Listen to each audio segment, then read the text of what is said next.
Hello everyone! My name is Liz Hickok and I am one of the full-time librarians here at SJCC. The librarians here teach a course called Digital Literacy, and I'm here today to talk to you about generative AI literacy, its use and misuses in education. So we are going to talk a little bit about some key digital literacy concepts, including ethical information use and data privacy. We're going to talk about what generative AI is and what it's not. We're going to talk about what it can tell us and what it can't, as well as what you can and can't do within the scope of academic integrity when using generative AI during your work here at SJCC. So generative AI is basically artificial intelligence technology which creates content. So it can create a text, it can create images, and it can even create audio files that sound very human.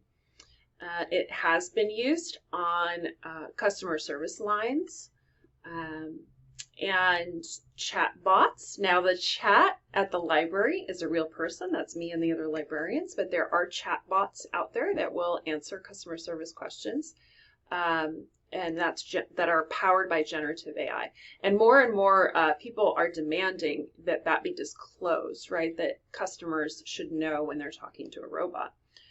Right? So AI is a discipline of computer science. Generative AI refers to the fact that this AI is producing something. It is generating something new. So it doesn't have any concept of language or syntax rules. It's based on probability only. So it goes out, it takes like a screen capture of the internet, for example, and it is trained to look for probabilities and to look for patterns and to produce other things by remixing and creating something new that's similar to what already exists. It's a sort of popularity contest among its existing training set. You can see here there was a hoax where there was a fake image that was generated of Pope Francis wearing a white puffer jacket, which someone in a recent training set pointed out to me, and I thought it was a great image and a great example of what AI can do and the powerful implications that it can have for our culture and our society. So this is a snapshot I took from an article on this hoax in our database. This is an AI-generated image. And so it's taking things like images of coats and images of people and recombining them and sometimes maybe even filling in little details where there aren't existing details. So, but the point I really want to get across is that ChatGPT doesn't know any grammar rules, for example. If it puts a comma before an and in a sentence, it's doing that because most people put a comma before and in a sentence. It is not learning a grammar rule like the Oxford comma rule. Likewise, ChatGPT is trained on all the patterns and things that it sees on the open free internet. So a lot of these generative AI tools are trained on the free open internet, and that's part of the issue because, well, for one thing, not everything on the internet is reliable and credible.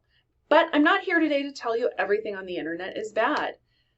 NASA is on the internet, right? We do have some great quality information on the internet. You can get to library resources on the internet. And of course, I'm a librarian, so I'm going to plug the library resources that you can reach on the internet. However, you cannot search the contents of the library databases without logging in because that is not a free, open, accessible website. So it is not part of the training set for ChatGPT. So the real problem with the internet is that there's such a huge continuum of quality, right? So all of the really informative information, the scholarly articles, the dictionaries, the news, the peer-reviewed sources, all of those library resources are sort of at one end of the quality continuum. And the problem is that they are all mixed up with a lot of the things that are also on the internet, which are opinions, misinformation, and sometimes even scams and deep fakes. Now, everyone has a right to their opinion, and there are so many good things that have come out of the free and open internet. We have movements, powerful movements like the Black Lives Matter movement, Me Too, so many of these really powerful cultural moments that we're having are brought to us by this free and open internet. However, when you are doing research, you have to be aware of the quality of the information that you're looking at and that it isn't powered by politics, an agenda, a commercial source, a lobby, someone who is trying to get you to vote for something or buy something. Because a lot of what's on the internet is actually a big shopping place, a big marketplace. And so you want to be very careful and take the time to evaluate everything that you see online, because this end of the spectrum is where ChatGPT is getting its information that it trains on. And then what does it do with that information? It takes all the information that it finds in its training set, which includes biased, faulty, violent, even offensive information. ChatGPT has come out that they have a service center where they pay people in Africa, I believe it's in Kenya, to take out. They're working very hard to make sure that the outputs that we are getting are not violent and offensive. They really want to make sure that they are taking that out of the training set. But that has to be done bit by bit, right? So there are huge problems with the sources of the information that generative AI is pulling from. Sometimes it will tell you when it can or can't find something, or it can or can't do something. It will tell you if it can't search real-time hotel or travel flight information. I've tried to use it as like a travel agency, and it can't do that. Now, there are some AIs that are working on improvements in that area. I do think Bing and Bard have an interest in trying to develop more real-time availability, and some of them will disclose to you when they can or can't do something more frequently. And there's more demand for that now too, and that's important. But currently, you have to be aware that when the AI doesn't know something, it will often guess. These are called hallucinations. And if it doesn't find similar information to fill in a gap, it can make something up, right? So the problem is that AI is taking the quality information with the biased, faulty, offensive, or otherwise opinionated, unvalidated information, mixing it all up and baking it into something else, right? Giving you this pie. And when you ask it to tell you, oh, no, I want the ingredients back. I want the butter, sugar, and flour. It can't give you those ingredients back, okay? Or it can't always give you the ingredients back. Sometimes it will tell you if it has citation information. And like I said, many of the tools are working on improving that, because we really are, as consumers, we are demanding that, particularly in education. But keep in mind, it will also sometimes generate fake citations.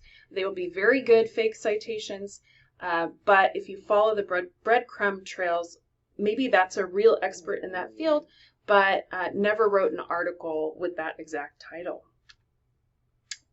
So you want to be very careful, because you need to know what generative AI is not. It does not understand or interpret or generate meaning.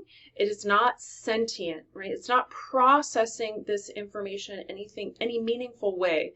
It's not doing critical thinking tasks the way that a human would, right? It is just following patterns and trying to deliver something similar, right? It's not an author. There are companies that have tried to submit the work of generative AI for copyright protection, and the Library of Congress rejected it. Generative AI is not recognized as an author. It is also not generally considered a source. So what is it? You might consider it a collaborator. I think the best way to think about it is like a tool, right? It's a tool that you can use, right? And you can collaborate with it for your projects. Things you might want to ask it to do are to list experts in a field, or list the top 5 research articles on a topic. Maybe there's a very long article that you found in a library database, and usually library databases come with abstracts, but maybe you find a free open document identified source, and you want to know what it's about, you can ask ChatGPT to give you a summary of this article. What is it about? So that you can figure out if it's the right article for you before you start analyzing it. I would treat it more like a peer. It's a very, very smart peer. But, sometimes even, people, someone, you can imagine a peer, somebody you might know, when they don't know something, what do? Sometimes they make it up, right? So you have to consider that this tool, it's not human, but if you wanted to make an analogy, right, you could consider it a peer, right? And sometimes you work with peers on papers, you get peer feedback, but you want to be very careful and that you don't take whatever this peer collaborator gives you as an authoritative source, because some of it may be authoritative and some of it may not. So if you do use it, you are required to cite it and to disclose how you used it, and that includes keeping track of your search prompt.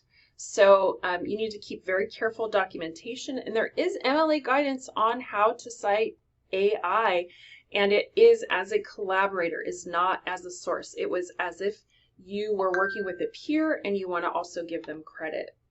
Okay, you have to be very careful because even AI knows that using it to generate text can be considered plagiarism and a violation of academic integrity, right? If you use it as a tool, that's not a problem, right? But if you are using it to generate entire bodies of text and then copy and paste, that's a problem, right? You must cite it even when you don't copy and paste, or if you take a quotation from it, you can treat it as if it was your peer. You must cite it, right? And also always remember that you want to protect your privacy. You don't ever want to feed an essay in there or any information about private information about yourself or any kind of personal essay where you're talking about health information or anything, private that has happened to you. So just please be very careful in protecting your privacy and your academic integrity. And what can you do instead? Come to the library. Of course, come to the library. We have tons of authoritative sources, and we would be happy to help you with all of your research questions. We have over 40 databases that the college has paid for authoritative information, and we are here to help you find what you are looking for. So we are all really hoping that you will come to the library and see one of us for help soon. We're wishing you the very best this term, and we really hope to see you at the library soon. Bye-bye.